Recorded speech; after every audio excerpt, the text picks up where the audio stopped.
There are many Suzannes on the planet, but there's only numero uno, Suzanne Shamblin from Skin Science. And she's here Yes. today with us, and I'm tickled to have her. How are you, Suzanne? I'm doing great. I'm doing awesome. Thank you, Austin. Well, per usual, it's usually difficult to contain my excitement to have my extraordinarily awesome guests on, and you are no exception. So thank you for being here. I'm glad that we can make this happen. Um, I want to start with a story from you. Okay. All right. So, my suspicion as to what could be the best starting point would be the story. Well, no, we'll get to that. Tell me how skin science came to be. Let's start there. All right. So I've had skin science now for going on 10 years. I can't even believe it. I just turned 40 on Monday. You? So yeah. Sorry, server error 404. It looks like you are not 40. So, okay. I'm 29? a testament to the skincare industry. And I started when I was 23. I worked for a plastic surgeon for a really long time. Um, and then it became apparent to me that I could probably do this on my own without, working under somebody else. And that's kind of where Skin Science by Suzanne Mm-hmm. started. It first was by Suzanne because it was just me for several years until I had my first brick and mortar and started hiring other girls. And then I was like, let's drop the Suzanne. Nobody knows who that is. And Skin Science was born. I'd have to say it was always something that I thought I'd want to do, but never thought was necessarily possible until the opportunity presented itself with my personal trainer. Um, I worked out with this guy for a really long time. And one day he was like, I want to open up this tanning salon. I want you to be a part of it. And you can create your own little space and start your own skincare business. And of course, a tanning salon, that's kind of like sacrilegious, if you will, to, with skincare and protecting your skin from UV exposure. But I thought, if there's anybody that needs skincare, needs vitamin C, it's going to be people that are exposing themselves on a regular basis to tanning beds. So it's kind of like maybe like a dentist in a candy shop kind of mentality. And I went for it, pulled the trigger, and decided to go into business with this guy. And, we did a full build out in downtown Tampa. And that's where I learned really quickly that, you have to be careful with who you decide to go into business with. He turned out to not be the greatest business partner. Um, he basically was just like, write me a check for $20,000. That'll get you 10% of the tanning salon, and then whatever you do as far as like aesthetics, that's yours. And maybe 3 days after I wrote him the check for that 20 grand, he showed up in a brand new Avalanche, a fancy truck. And I was like, where'd you get that? How'd you afford that? And sure enough, he used that money to buy a truck. And it was supposed to be for when we opened to help with paying employees and, just things like that. And so it turned out to be like my friends were working the front desk for me for free tanning because we didn't have any money. And it was only about 3 months that I was there. My attorney at the time was just like, listen, you could sue this guy. You would win, but he doesn't have anything. Like, you need to get out of here. So I sold my share for $1 on, School of Hard Knocks, right? But I look back at that today and I'm still grateful it all happened because it got me to go out on my own. I Mm. don't know. I'd probably still be working for somebody else if it hadn't been for him being like, let's do this. And um, me opening up with him. And from there, I just kind of bebopped around. I rented, private rooms. I had another girlfriend who owned a tanning salon, and she lent me room 10 of her tanning salon. There was no ceiling. You could hear all the tanning beds. You could hear the music. You could hear the girl next door and what she did the night before. But I hustled. I did so many facials and I saved up a lot of money to actually get my first storefront, my first brick and mortar, and start hiring people. And that was like 8 years ago, something like that. And it's just been a journey the whole time, a process of learning. You know, I've always said, like, I don't know what I'm doing, but it's just doing it. That's how you learn, just one step and, you know, one foot in front of the other, and you start to learn. There was a long period of time where I felt like an imposter, like I've heard of like imposter syndrome, but I don't have that today. And it's been a wild ride, but that's how it started. It started a little rocky, you know, but I just kept going. That's the best piece of advice I could probably give, is just don't give up, don't quit, keep going. So you set that up pretty well to get into what I think will evolve to become the theme of this particular episode, which is self-development, and this idea from the 48 Laws of Power and Robert Greene's law that you should always be reinventing yourself, which we'll come to in a second, because I think thematically that's where we should sink our teeth, because you just ooze betterment, self-development, progress. Don't give up. And I'm thinking Rick Astley, never gonna give you up. But I want to come back to that because this deserves a bit more setup. And so let me set this up a bit. There's a couple of the variables here that I think we didn't mention, or you didn't mention, that I think are worth noting. And the setup here is something like this. So listeners, viewers of this show will be astutely aware that I usually blather on about two things repetitiously. Number one is the Nietzsche quote of he or she who knows their why can bear almost any how.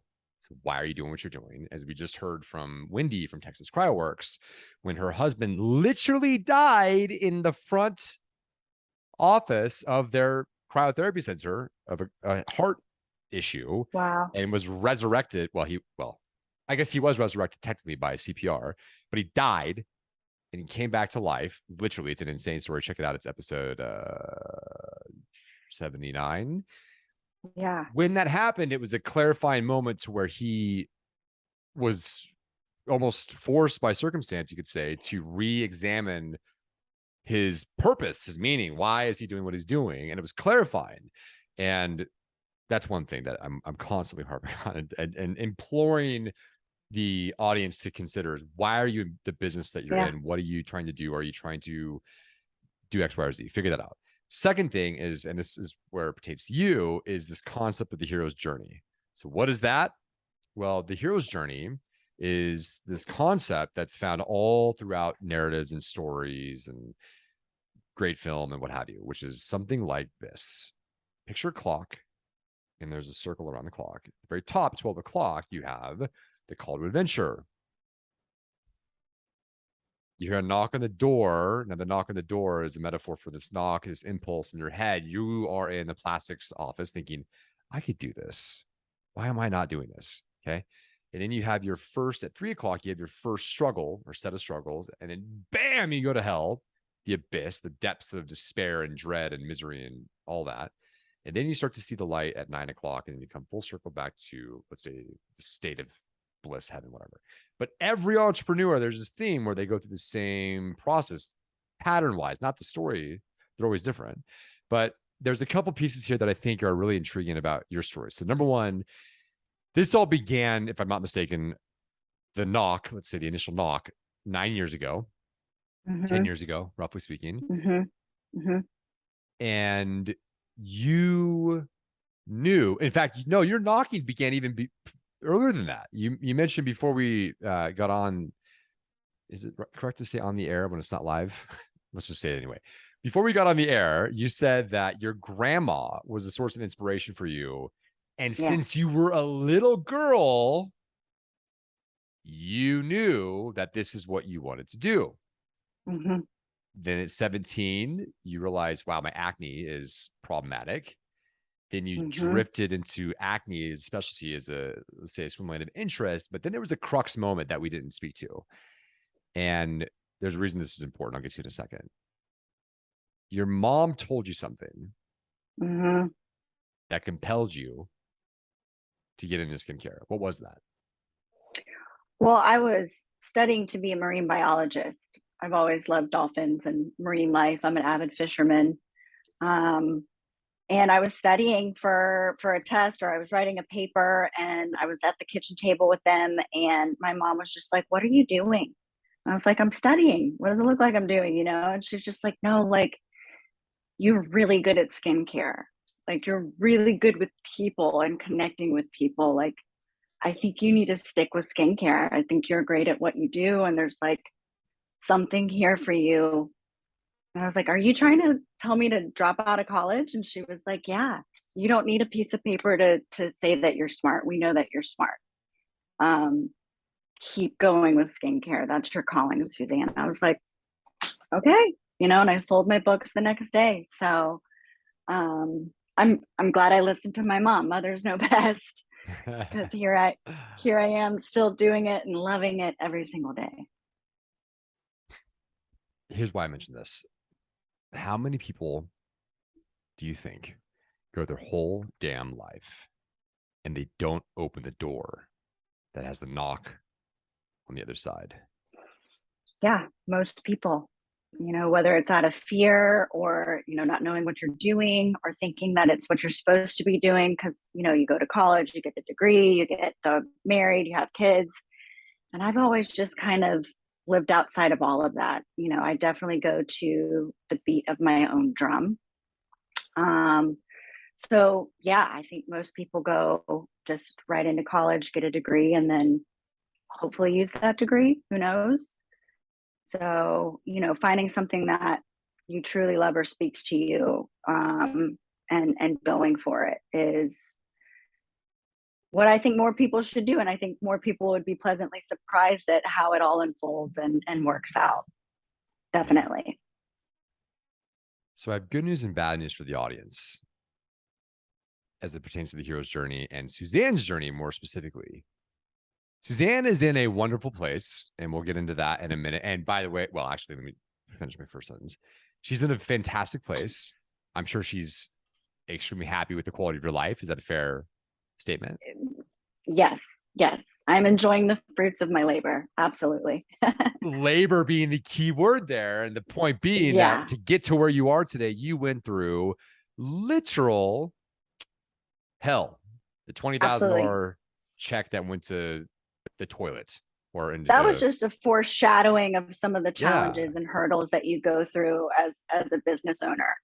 right. um, and just growing and learning as I think as a person. But yeah, there's been a lot of fetal positions, snot crying, have I bit off more than I can chew, moments. But that's where you have your good snot cry, go in the bathroom, cry for 5 minutes, wipe it off, come out and start doing your thing.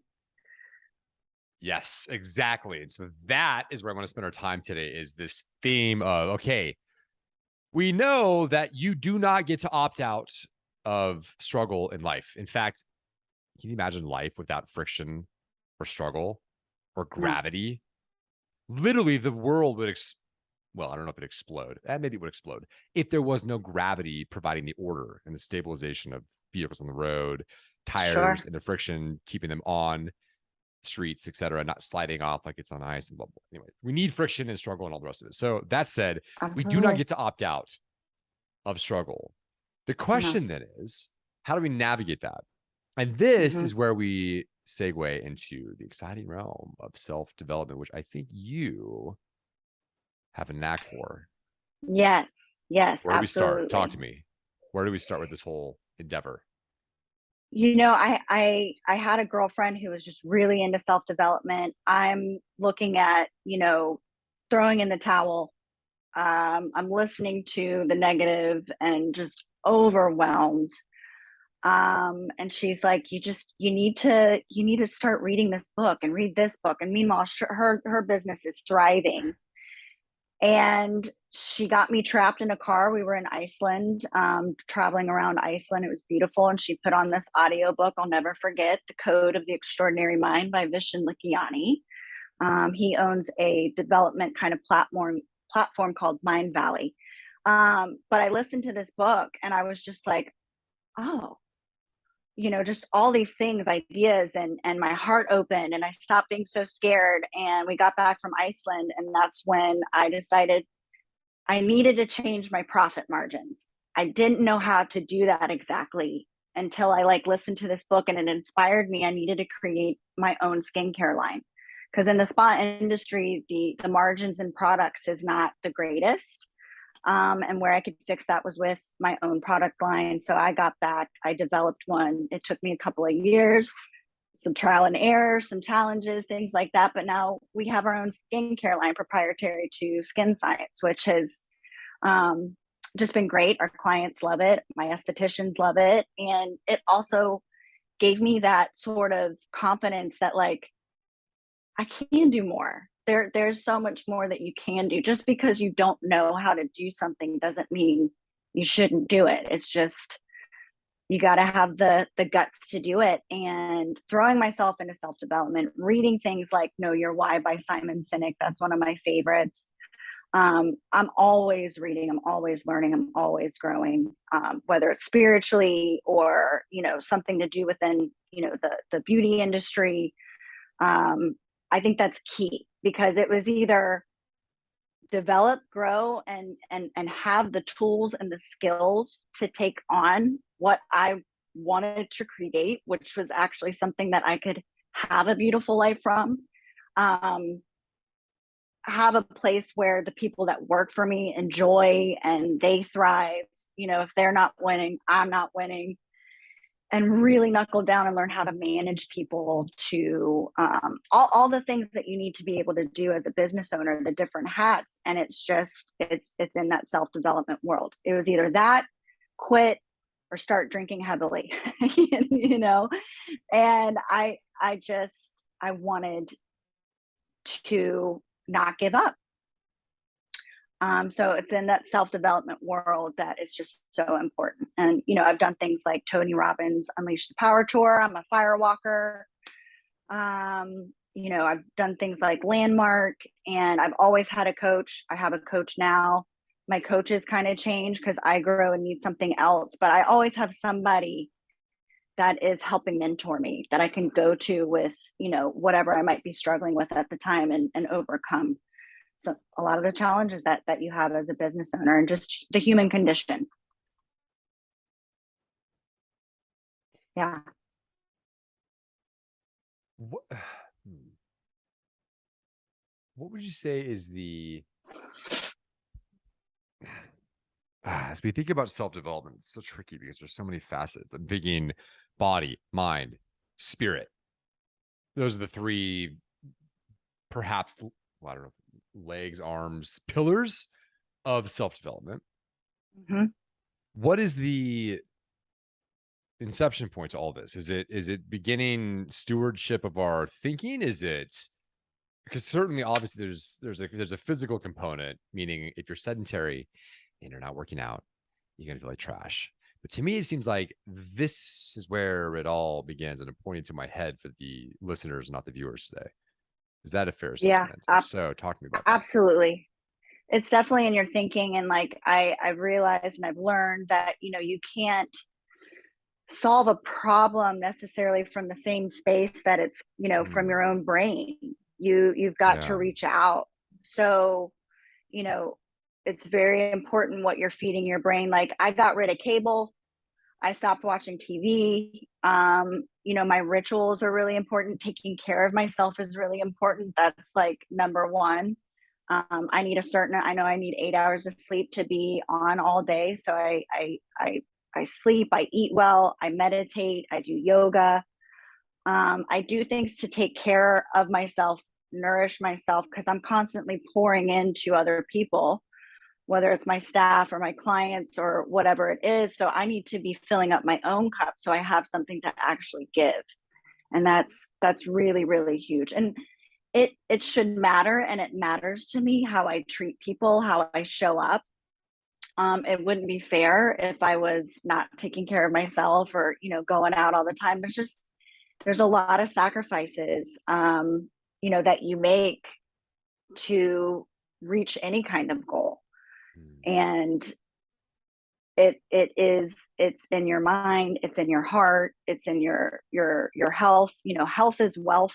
I believe that, especially, after the pandemic and things like that, we all I think got a better idea that, like, wow,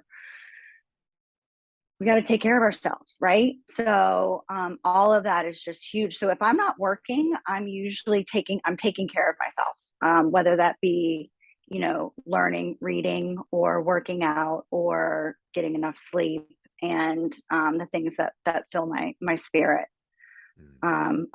I like to travel, so I work really, really hard. I also, I go all over the world. That's a big why for me.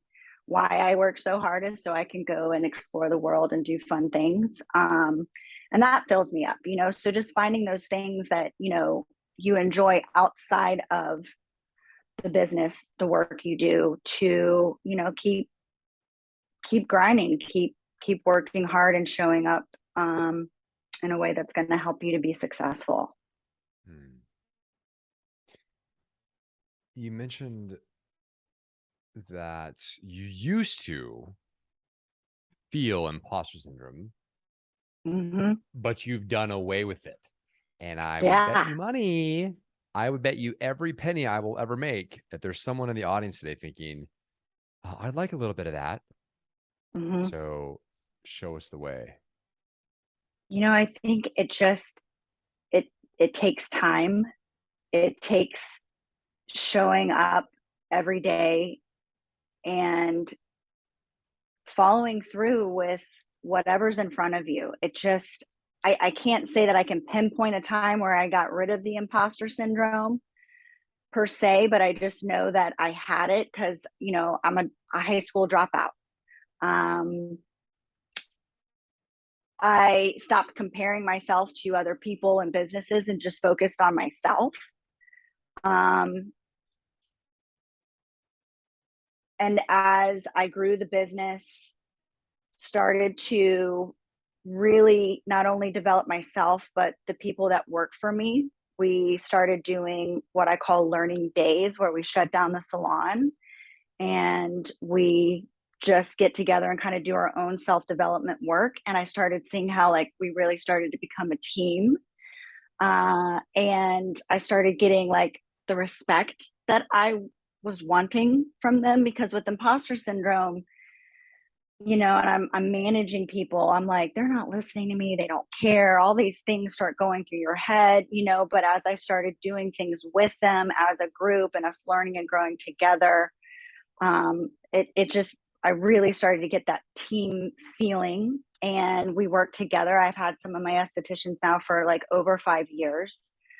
And, I don't want to say we're like a family, but we're definitely, like, we look out for each other. We have a team. So that helped me to kind of get rid of the imposter syndrome, is just within my own business with my own staff, building that culture, if you will, having a culture, and, getting the types of services that actually provide results. That's huge. When you have before and afters that speak for themselves, it's like, okay, what we're doing here it works, and the money that people are investing and spending and trusting us, it makes a big difference. So I've definitely scaled what kind of services I brought on, and that has helped me to grow and feel more confident as a business owner, and what I provide for our clients. Wow. These self-development days that you do with the team, can you tell us about that? A bit more So granularity. yeah, absolutely. So at first I started out with, I had them all, this was probably 5 years ago, I had them all sign an agreement that they would read a book a month. And the first book that I chose was The Four Agreements. Mm-hmm. Keep your word, don't take things personally. It's very short, it's easy. And I thought, it's on Oprah's top 10. And they all said they would read it. And I saw how, a few of them waited to the very last minute. I gave them a month to read it.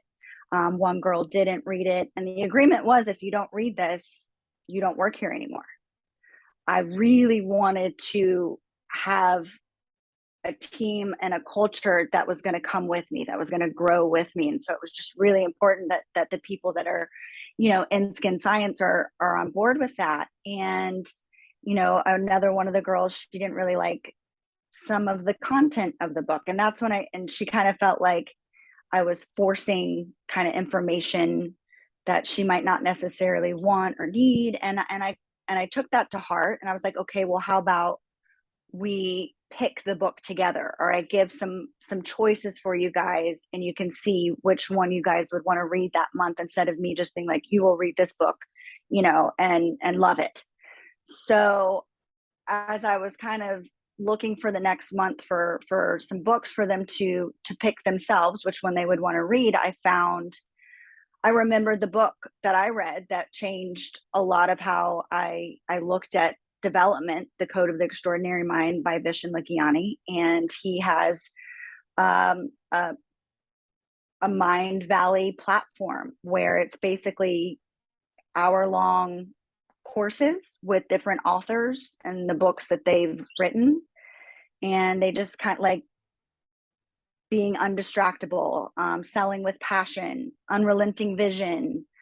We got like Lisa Nichols on there, and Lewis House, and, just all these really successful sort of, development type people.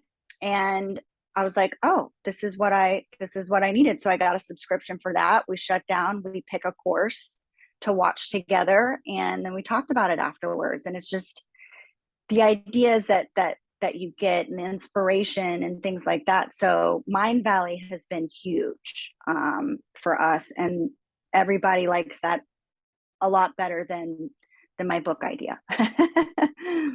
That's awesome. So you're giving them the ability to effectively vote on which Mind Valley course that you all take together. Is that right? Yeah. Yeah, I'm looking at their site now. Their promise is a better you every day. Oh, okay. There's different ways that different things that you can do on Mind Valley. They've definitely expanded over the years. But when I started working with Mind Valley as well, they guaranteed within 3 months that whatever goal we set, and I talked to the girls, they all had their own personal individual goals that we wrote down and talked about. I told them my personal, like, just for me kind of goal. And then as a whole, like for skin science, the business part, like what I wanted that goal to be. And that was to triple our sales within 90 days. We quadrupled. It makes me want to cry. In 90 days? We quadrupled. Yeah. And that's just by feeding, good information and learning how to be skillful. I don't think there's right or wrong, or, bad or good. It's just like skillful, maybe not so skillful, healthy, not so healthy. And it's just all these different ways of tapping into that, that we were able to do. And they were shocked. Their paychecks looked a lot better. And that motivated them to continue to want to do. I was like, guys, just give this 90 days. If we hate it, we don't have to keep doing it. And we've been doing it ever since. So having that time with your staff, being together, we wear pajamas, I order food, we take the phone off the hook, and it's just really relaxed and it's fun. And you walk away knowing more than, when we walked in the door. So that's really, really been huge. I can do it for myself, but if you don't have everybody else, under your roof doing the same thing, it's going to make it harder. And they love it. Wow. So that quadrupling, Mm-hmm. how did you feel when you pulled up Chase Bank or Wells Fargo or whatever bank you use Mm-hmm. and you saw that 4x? I was blown away. I mean, I'm a crier. when I when I get really just happy and overjoyed and just like, wow, and I think maybe that's when imposter syndrome probably left, when I was able to see how much more I was capable of, how much more we were capable of as a team, with the right attitude and supporting each other. It was just I was blown away. And the other thing is, it wasn't just up until that point. It's like all these little things over the years that all compounds, and you can't always see it when you're in it. And then all of a sudden, it's just like, wow, everything that I've been doing, everything that I've been striving for, all the sacrifices that I've made start to work for you. And I remember like 3 years where I was just like, this business is working me. Like, it is not working for me. I am just a slave to it. Is this ever going to end? I had to move into a less expensive apartment. I wasn't eating out. My friend that loved to travel, couldn't travel for 2 years. I just had to hunker down.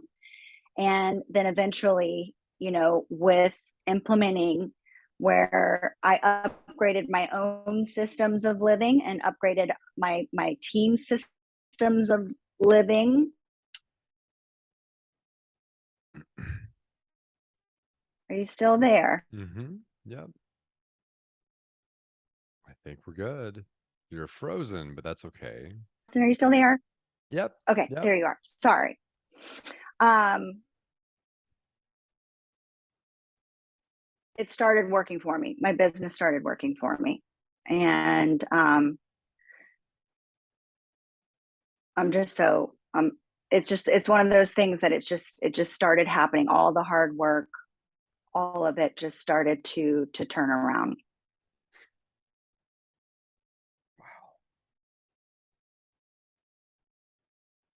Say I am Suzanne Hmm. 4 years ago, and I'm hearing a voice from the future, Suzanne. And the voice from the future, Suzanne, is you need to upgrade your internal systems. Hmm. Are there bullet points that you could share on how to do that? Um,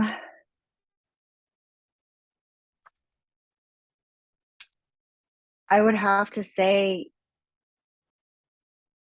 it's just cutting out distractions Hmm. was was a huge part of that. Anything that was in my way of what I said I wanted, because a lot of people will say they want something, but they're not living in alignment with that. Yeah. Um, so getting in alignment with what I say and said that I wanted. Um, so that was huge. And that's when, I hired the coach. I got rid of cable TV. I dedicate my evening before bed reading at least an hour. I wake up in the morning, I work out first thing in the morning every day.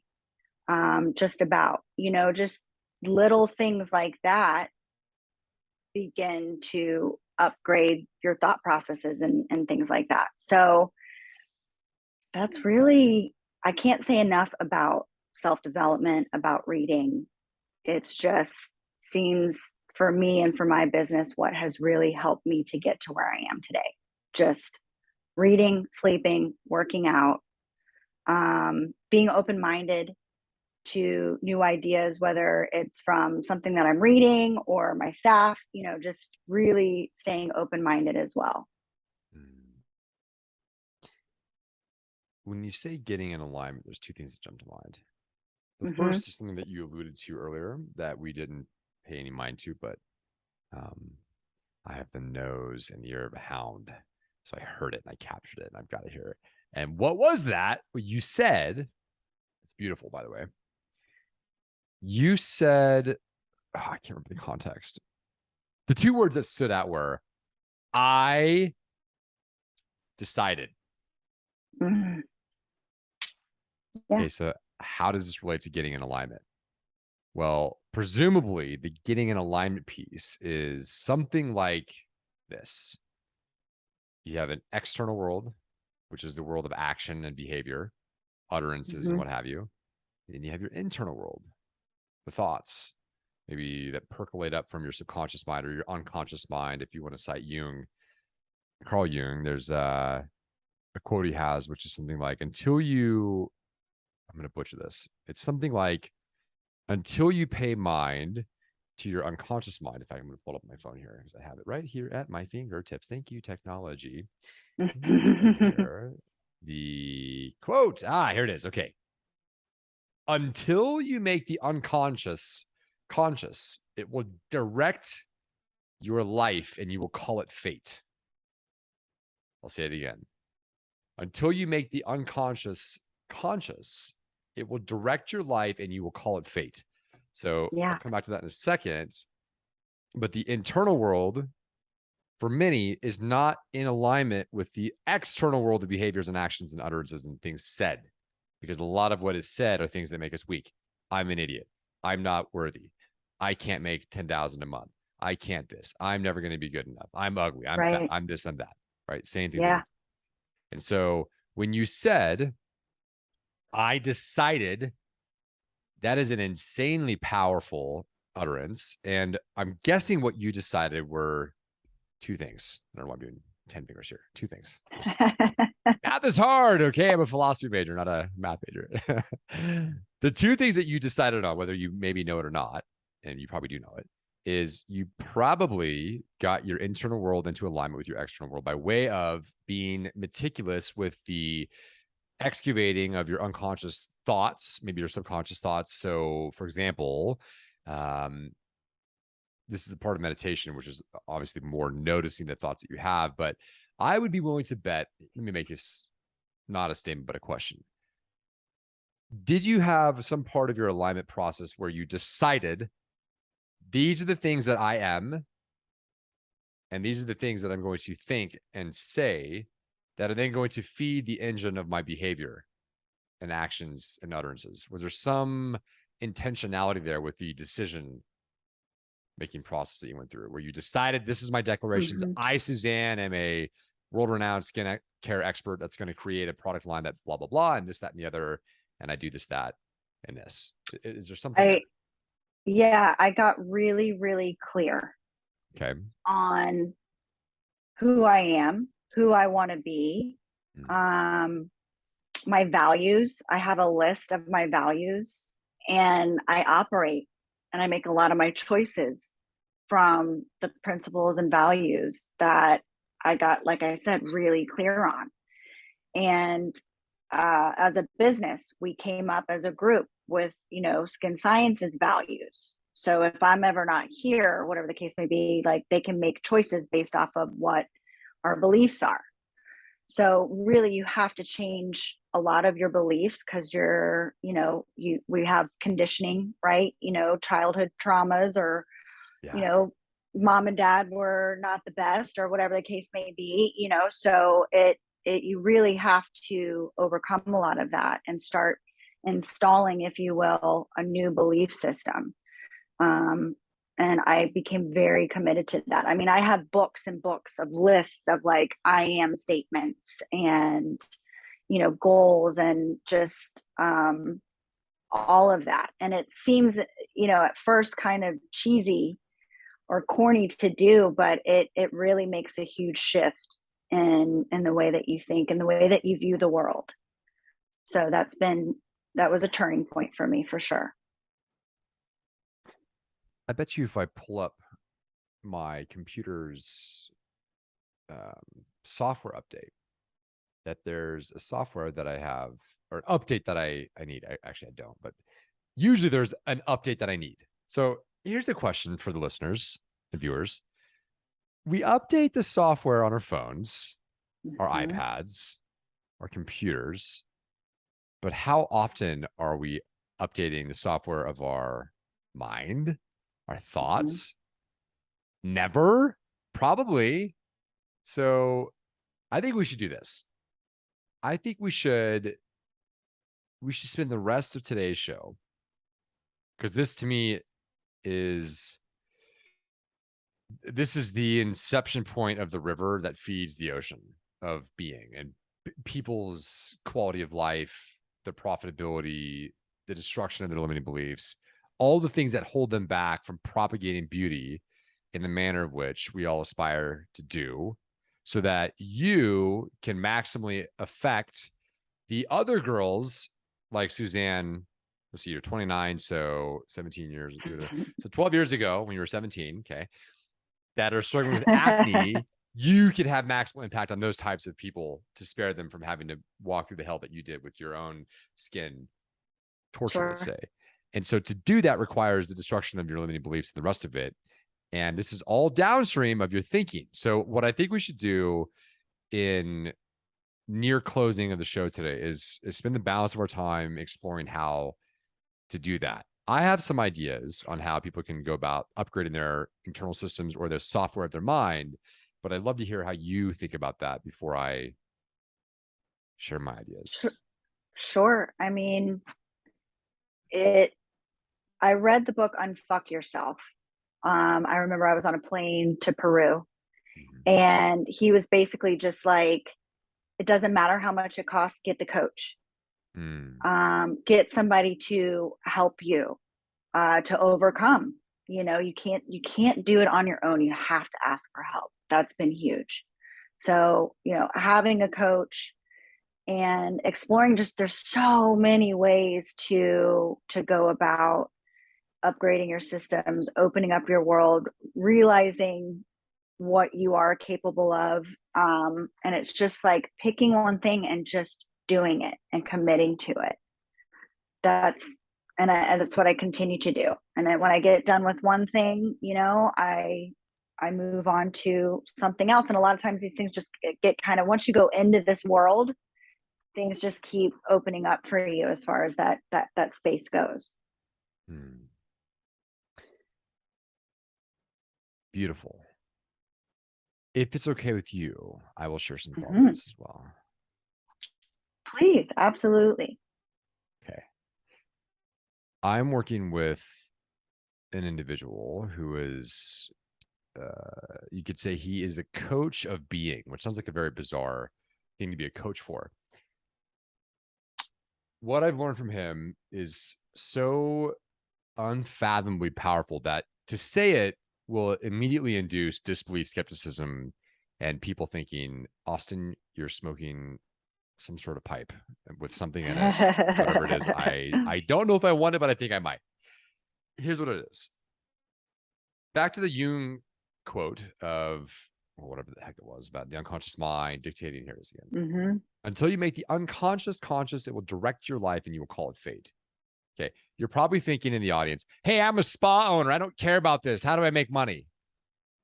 Well, as it turns out, in just the same way that happiness is a lot like that little protein speck in your eye that you see every now and again, where you try to place your focus and attention on it, but the moment you do, it moves away, and then it moves away again, and then it moves away again, meaning that you can't ever see it by looking at it directly.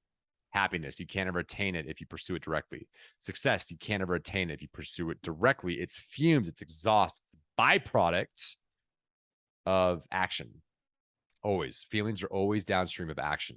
We're animals. Our posture affects our state. Our physiology influences our psychology. So the point is, if everything is downstream of our thinking, the question is, well, then how do we tweak our thinking? How do we re-architect that? Here's an idea. Given that the majority of our unconscious thinking, you can liken to, let's call it 1998 DOS software from the age of the caveman, meaning the majority of your thinking are things like this. I'm stupid. I'm incapable. I will never be profitable. When is this hell going to end? I can't hire anybody. There are massage therapist staffing shortages and SD staffing shortages across the nation. Biden bucks are paying more than I can pay, or whatever it might be. Whatever. And by the way, a lot of these thoughts, they're not even sensical. They're just unuseful. They're not helpful. And those dictate everything. So the question is, well, how can we re-architect that to reorient the helm of our ship so that we're avoiding the iceberg and instead heading to paradise? And I have an idea, and here it is.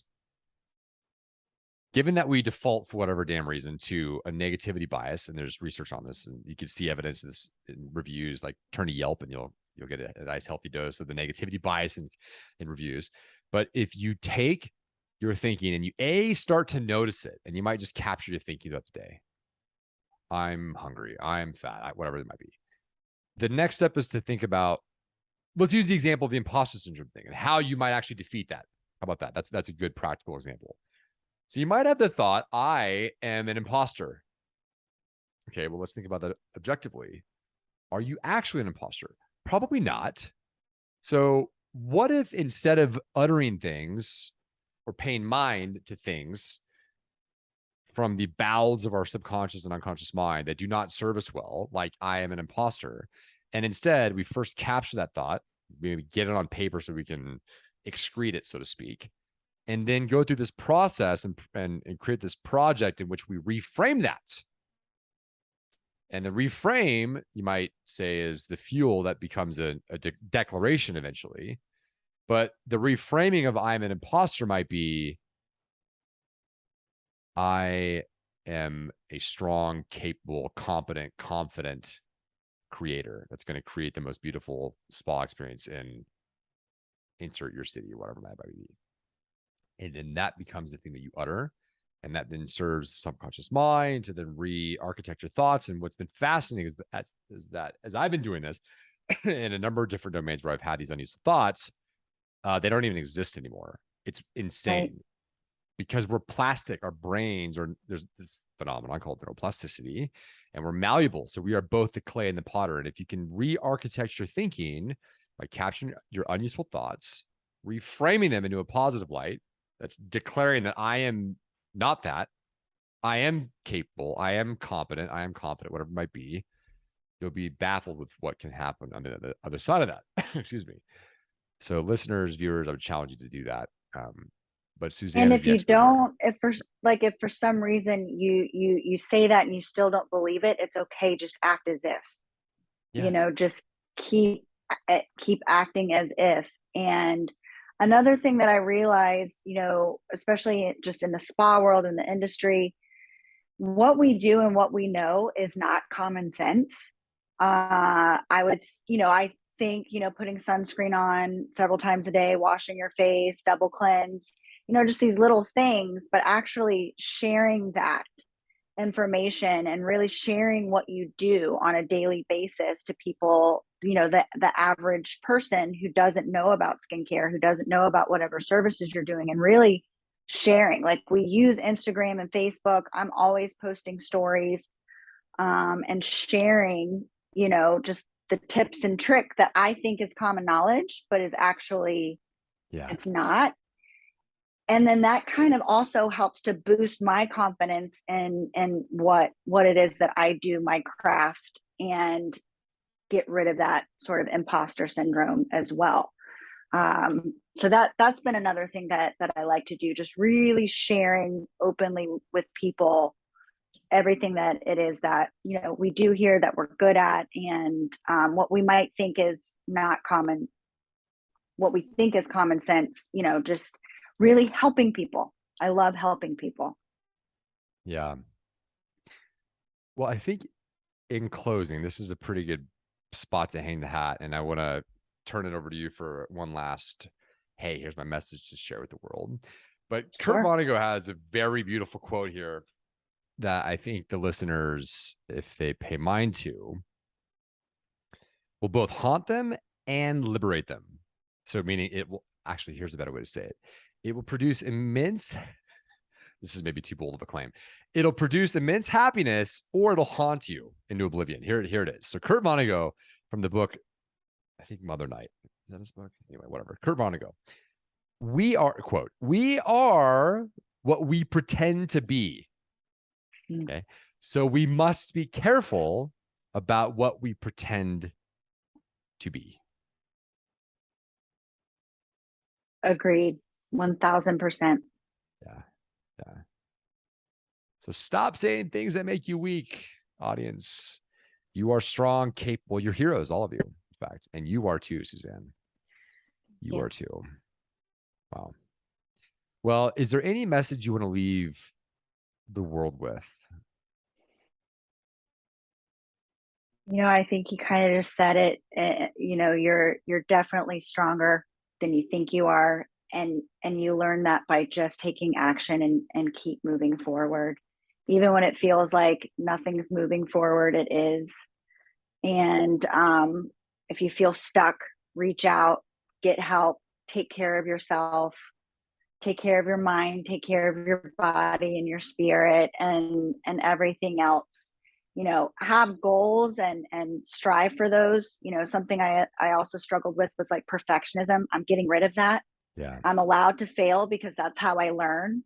Mhm. Every time I don't do something, to this standard that's ridiculous, or I fall on my face and fail, it's a learning experience. And so it's a journey, it's a ride. And as long as you don't give up, sky's the limit. There isn't such thing as failure. There is just education. Right. How's that for a reframe? Absolutely. Yeah. Well, I can't imagine that there aren't folks, people, humans in the audience that do not want to connect with you. So if those, let me speak in not double negatives, that's confusing my own uh my brain. For the Yeah. people that want to connect with you, how do they get in Sure. touch? How can they get in orbit with you and reach out? Yeah, absolutely. I mean, my Instagram is a great way to connect with me. Anybody that messages me, I will reach back out. It's S Shamblin, um, or Skin Science Beauty, and that side of my Instagram will show more of the business, what we do, the services, my girls, and then my personal Instagram as well. That's a great way to connect with me. Awesome. And Suzanne's most recent photo, her second in the set, I think is a beautiful exit for the show here. She's standing beside a rainbow with looks like three of her friends, her besties, SD besties potentially, and the rainbow quote. Do you remember the quote, Suzanne? I should. I got But you. No I big deal if don't. not. Okay. Yeah. Here it is. It's dreams really do come Come true. true. Yes, they do. Yeah. If you think it, if you dream it, you can make it happen. We are who we pretend to be. Hmm. There you have it. Awesome. Well, Suzanne, you are I don't know, are you a Marvel superhero? Are you related to Wonder Woman? No, that's the most wonderful thing. I'm just a regular girl. Oh, geez. Well, I had, speaking of Wonder Woman, I had a wonderful time. You are awesome. And thanks for making the time to be on today. Thank you for having me. I've had fun. Awesome. All right. We'll catch you later. All the best. All right. Thank you. Bye, everybody. Hey, bye bye.